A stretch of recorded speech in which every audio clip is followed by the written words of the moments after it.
Until just a week ago, I was traveling through New Zealand for a total of 6 months, most of which I spent with a friend of mine. We were driving down this empty road in the middle of nowhere, and he told me about a dream he had.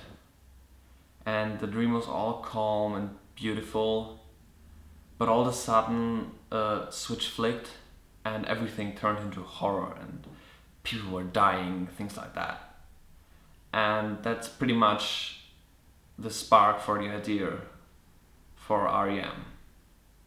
Shooting the movie was really straightforward. Luckily, I still had a couple weeks left in New Zealand, so I could shoot most of the scenes there. The only thing I shot when I came back home was all of the scenes that you couldn't do in a van, like the bathroom and the bed scenes, for example. This is my little voiceover studio in here. Well, it's pretty much just the Smart Life Plus hooked up to my iPhone. I struggled a little with editing the movie. Some of the cuts just didn't feel right, and I just closed Final Cut and didn't touch it for a couple of days. And what I ended up doing was mixing all of the audio and the sound effects first.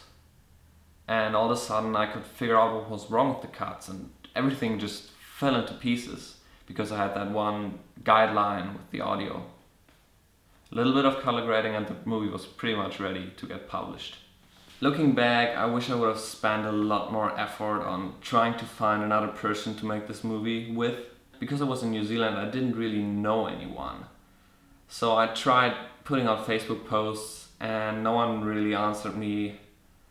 So I just decided to do it on my own and film myself. But I think if I had had another person to shoot the movie with, I could have focused a lot more on camera work and the result would have been a lot better. Not speaking of all the time it would have saved me.